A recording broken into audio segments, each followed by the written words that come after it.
사랑의 하나님 고맙습니다. 우리 두 번째 시간을 맞이해서 하나님의 말씀을 함께 나누는 성도들이 와 있습니다. 주님의 은혜로 이 시간에 저희들이 잘 만들어져 갈 수 있도록 지키시고 도우시옵소서. 예수님의 이름으로 기도드립니다. 아멘. 자, 여러분 성경 창세기 19장 한번 보실까요? 예. 19장. 오늘은 창세기 19장 27절로 38절인가? 네, 38절까지 좀 보겠습니다. 본문으로. 글쎄요. 최대한 뭐 하는 데까지 해보죠. 예. 집사님 무슨 일 있으시고요? 아니면 저 때문에? 아유 괜찮습니다. 여러분만 괜찮으시면 뭐 저는 5시까지도 할 수 있어요. 아유 그러세요. 근데 그 앞에 분은 안 돼요. 그 앞에 두 분은 일들이 있을 수 있잖아요. 다른 개인적인. 그지? 전 아무 말도 안 했는데요? 그러니까 어느 쪽이야 그러면? 뭐 빨리 가면 좋겠죠. 자, 창세기 19장 보세요. 너무 오래 하지 않게. 3시 40분 정도는 끝내봐야지 최대한. 자, 27절. 아브라함이 그 아침에 일찍 일어나 여호와 앞에 서 있던 곳에 이르러 소돔과 고모라와 그 온 지역을 향하여 눈을 들어 연기가 옹기 가마의 연기같이 치솟음을 보았더라. 하나님이 그 지역의 성을 멸하실 때 곧 롯이 거주하는 성을 엎으실 때에 하나님이 아브라함을 생각하사 롯을 그 엎으시는 중에서 내보내셨더라. 롯을 구원해 내신다는 이야기죠. 자, 그런데 30절서부터 좀 얘기가 좀 다른 반전을 일으킵니다. 롯이 소알에 거주하기를, 소알은 저 위에 있었던 거예요. 어디 나오냐면 소알이라는 땅이 처음 등장한 것이 작은 성읍이라는 20절 이하에 나오는데, 그래서 그들이 들어가는 거 22절 소알이라는 땅으로 들어가거든요. 이 소알이라는 것이 다시 나온 겁니다. 지금 30절에서 소알에서 나와. 그 소알이 예전에 도피성인 거 기억하시나요? 네. 도피성이라는 그 소알에서 나와서 본래 그들로 하여금 가게 하는 곳이 있었어요. 그게 산입니다. 그래서 산이라는 곳으로 가게. 그 산이 어디서 나오냐면 여러분 성경에 19장 전체로 한번 복습을 하면서 같이 오늘 본문과 연결해서 볼게요. 19장 17절 보시면은요.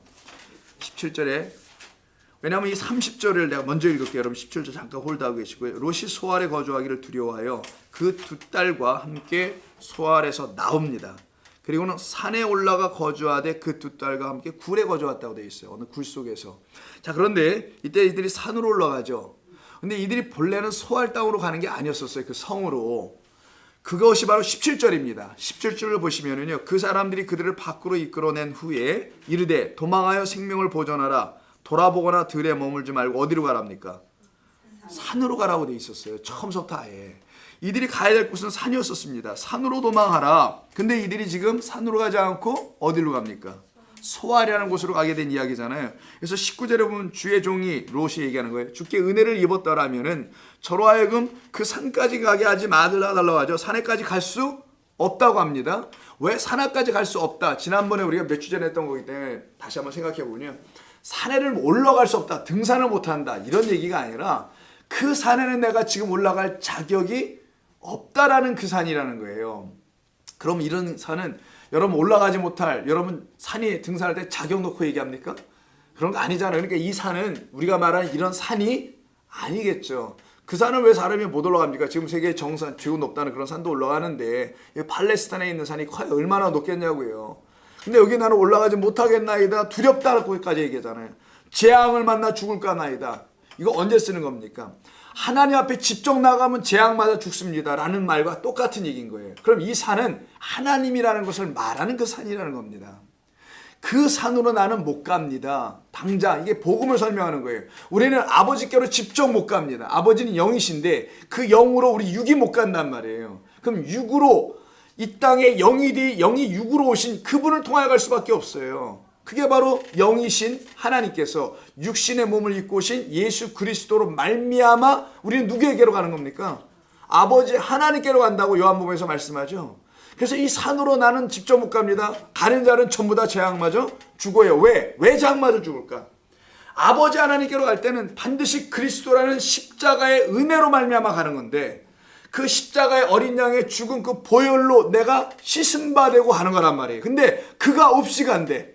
다 맞아 죽는 거야 가다가. 이해하셨습니까? 제 말씀은? 그리스도라는 어린 양의 죽음을 넘겨받은 사람들은 그 예수 그리스도의 보혈로 말미암아 덮어져서 그 피로 용서받아서 죄인이 아닌 의인으로 아버지 앞에 서는 겁니다.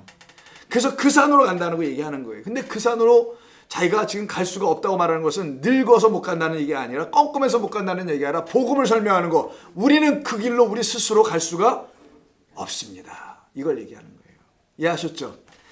이걸 설명하는 거기 때문에 즉 그 길로 내가 스스로 못 가니 그럼 어떻게 가냐? 아버지로 말미암아 내가 가는 길이 당신으로 말미암아 주어졌으니 그 길을 통해서 한다. 그게 바로 중간 도피성으로 들리는 겁니다. 그게 소알이라는 성이잖아요. 그러니까 도피성이라는 게 뭡니까? 단순한 성이 아니네. 들어갔다 잠시 몸을 피하여 그 도피성에서 나온 다음에 가는 거예요. 그래서 그 도피성에서 나온 거예요. 이게 지금 29절 30절이. 이해하셨죠? 자, 30절에서 그래서 도피성에서 나와서는 소알에서 나와서는 산에 올라가는데 그 산에 올라가서 그 산이라는 아버지의 품에 들어가야 되는데 엉뚱한 데로 들어갑니다. 이게 굴로 들어가는 거예요. 그러니까 여기서 이상한 문제가 터지지 않겠어요? 그래서 이상한 문제 뭡니까? 여러분 잘 아시는 그 두 딸이 김영시자 이런 거 들어본 적 있었어요? 롯의 두 딸이 아버지랑 동침하는 일. 그래서 아들들 나버린 이상한 일이 있지. 아우 나 뜨거워. 안 그러냐고. 어디서 들어보지도 못한 있어서도 안 되는 이게 근데 성경에 버젓이 나와. 이런 얘기를 이렇게 여러분 들으실 때 어떤 마음이 생기냐고요. 좀 성경이 불편한 생각 안 드십니까? 이런 얘기는 이게 다 세상 사람들이 이거 들으면 안 될 텐데 예수를 전하다 복음을 전하다 이런 걸 들으면 이게 교회가 뭐 하는 것이냐고 이런 게 성경에 어떻게 있을 수 있냐고 공장을 맹장하는 사람들에게 있어서는 도덕 윤리를 중요하게 가치를 여기는 사람들에게는 이런 것이 복음으로 성경의 말씀 이런 것도 있습니다라고 해서 전한다는 것이 낯뜨거우니까 이걸 살짝 빼고 전하잖아. 일단 교회 데려다 놓고 이걸 더 들려줄 때 그들이 실망해서 교회 떠난단 말이야. 뭔지를 못 알아들어가지고. 즉 그 말은 뭐냐면 여기 지금 아래에 담겨있는 이 이야기가 근친상간의 이야기로밖에 들려지지 않는다면 그들에게는 이 말씀의 본래 뜻 복음을 알아듣지 못하게 될 건 아니겠냐고요. 근친상간으로 들려지니까 이게 뭐 여기 이런 얘기만 있는 게 아니라 다양한 얘기가 있거든요. 소돔과 고모라는 동성연애에 대한 이야기 뭐 여러 가지 있지 않았습니까? 다 낯뜨거운 이야기들이 가득한데 이런 소돔과 고모라의 심판의 이야기가 단순히 여기 그냥 위험한 이야기야. 19금이라고 하시죠 여러분. 19금. 영화에 등급 제한해가지고 뭐 섹스라든가 폭력이라든가 이런 게 나오는 아이들은 못 보게 하잖아요. 그래서 여러분 이게 애들이 텔레비를 엄마가 아빠 같이 보는데 그냥 남녀에게 뽀뽀하고 그러면 엄마가 아이들 손을 어떻게 합니까? 눈 이렇게 막고 막 이러잖아요. 근데 하나 놓친 게 있죠. 귀도 막았어야 되는데 귀는 못 막고 눈만 막고 그냥 끝나버렸단 말이야.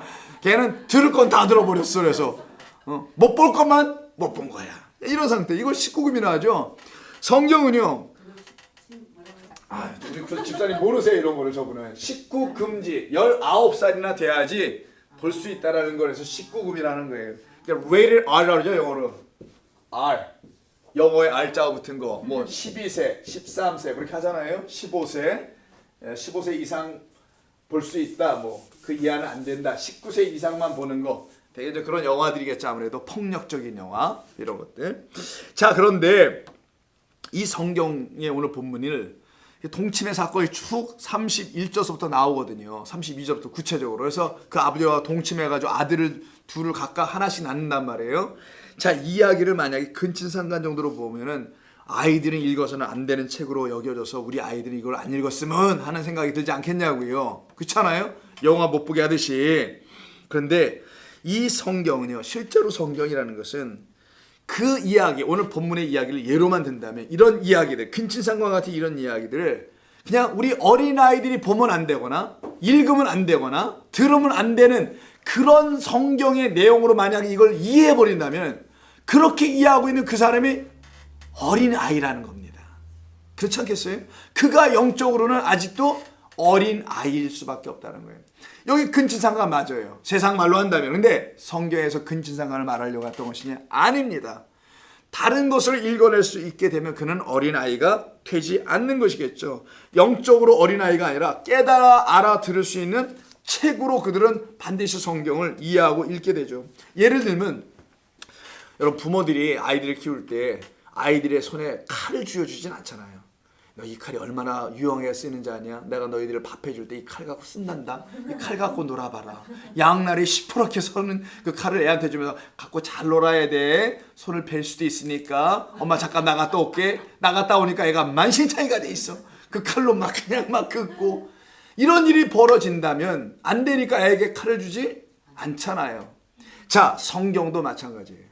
성경도 칼과 같아서 그 칼을 다룰 수 없는 어린아이에게 칼이 주어지면 그를 상하게 하거나 다치게 하거나 심지어는 목숨의 위험을 줄 수 있는 칼이 되듯이 성경 하나님의 말씀도 이 이야기를 그냥 근친상간으로밖에 이해 못하면 그 말씀은 그에게는 칼이 되어서 그 어린아이인 그 어른을 상하게 하고 심지어는 어떻게 할까요? 그 말씀으로 살아가야 되는 게 아니라 죽어요. 그래서 성경은요, 하나님의 말씀은 사람을 상하게도 할 수 있고 상한 자를 살려내게 해야 되는 게 원래 성경의 목적이었던 것이죠. 그런데 이 성경을 읽는 이에 따라서 그것이 읽는 사람이 여전히 어린아이야, 수준이 지금. 그래서 성경을 읽으면 어린아이처럼 읽어. 어른처럼 못 읽고. 즉 근친상간으로밖에 이해를 못해. 무슨 섹스 스캔들이야 이게. 이런 것으로밖에 읽어내지 못하는 사람들은 얼굴 낯뜨거우니까 이 본문을 피해갈 거 아니겠냐고요. 그리고 피하지 못하니까 고작 한다는 말이 이렇게 하면 안 되는 거야. 뭐 이런다든가 이런 걸 교훈으로 주려고 이런 얘기를 써놓은 거야. 뭐 이런다든가 하면은 그가 만약에 목사라면 그 목사는 어린아이라는 거예요. 그 목사에게 성경이라는 칼이 주어져서는 그 목사 앞에 있는 많은 사람들이 그 칼날에 베어서 죽임을 당합니다. 오히려 죽임당할 수밖에 없는 멸망 가운데 있는 우리를 이 복음으로, 이게 복된 소식으로 그들에게 들려주어서 살아갈 수 있는 길을 열어줘야 되는데 죄다 죽이고 있다면 이 말씀은 그들에게는 식구금이 돼야 됩니다. 사실은 이해하셨어요? 그들은 그걸 만지면 안 되는 거예요. 그들의 손에 주어지면 그걸 가지고 전부 다 죽이니까. 이게 바로 예수님 당시에 바리새인들과 율법사들과 서기관들이라는 사람들이었던 거예요. 그들은 성경을 갖고 있었거든. 성경이 그들에게 무기야, 칼이야. 그래서 백성들을 베어버려. 그냥 율법을 지켜라, 행하라. 행하지 않으면 의인이 아니다, 의롭지 못하다 라고 해서 전부 다 율법에 그냥 목매게 만들어서 율법의 종노릇하게 만들어놨단 말이에요. 그걸 복음으로, 은혜로, 긍휼로 깨달아 알려줘야 되는데, 복음의 소식을 담은 하나님의 법이라는 것을 알려줘야 되는데 껍데기로 뭘 지켜라, shall, 하지 말라, shall not, 이런 걸만 가르쳐주니 참 나 거기에 붙잡혀가지고 해야 되는 거예요, 말아야 되는 거예요. 이걸 고민하고 있는 거예요. 이게 올바른 거야, 잘못된 거야? 여기에서 자유롭지를 못해. 뭐 하나를 해도. 그래서 뭘 하나 할 때마다 목사한테 전화해줘. 오늘 제가 이런 일이 있는데 이걸 해야 됩니까, 말아야 됩니까? 여기서부터 시작해서 애 대학 가는 거 이렇게까지, 남편 사업하는 거 이렇게까지. 무당이야, 무당 완전히 목사가. 그래서 그걸 참 다 묻고 앉아있네. 어느 날 예배를 드리면 좋을까요? 신방 예배는. 뭐 이런다든가. 이게 뭐 무당의 수준이지. 그건 누가 이렇게 만들어 놓은 거냐? 무당이 만들었겠지. 누가 만들었겠어요? 무당이 목사였던 거겠지. 성도들에게 참된 믿음, 생명의 말씀을 가르치지 않으면 그들에게는 그 말씀이 금기돼야 맞는 건 아니겠습니까? 이건 중요한 말씀입니다. 우리를 향한 말씀이기도 하고 우리 자신 한 사람 한 사람이 깨달아야 되는 거라서 이런 말씀을 드려서 내가 혹여라도 이 하나님의 말씀을 잘못 전하여 경각을 해야 됩니다. 생명을 살리는 의사 손에 들려진 메스칼이 되지 않고 살인마에게 주어진 칼이 되면은 살 사람도 죽여버리게 된단 말이에요. 예수님은 그런 것을 놓고 이 화 있을진저 외식하는 자들아, 너희가 그 천국 백성을 내가 데려다 놔줬더니만 오히려 지옥 백성으로 배나 더하게 만드는구나, 이런 말씀하신단 말이에요. 그 뜻이 무엇인지 아시겠죠? 이게 지금 이 상황인 거예요. 그래서 히브리서를 한번 볼까요?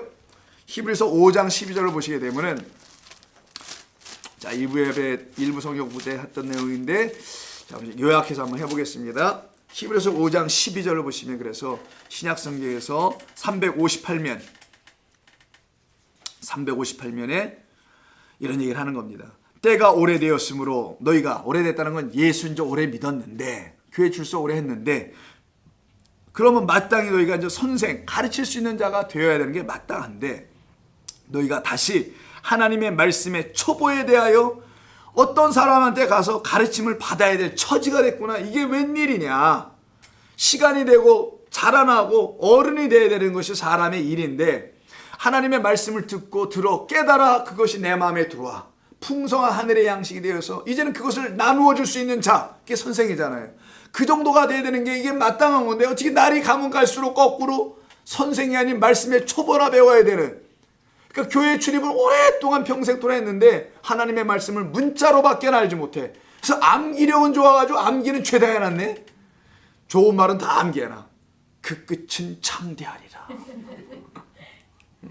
내일 일은 염려하지 말라. 아, 이런 것만 죄다 외워놓고는 그게 뭔 말인지 모르는 거야 그냥.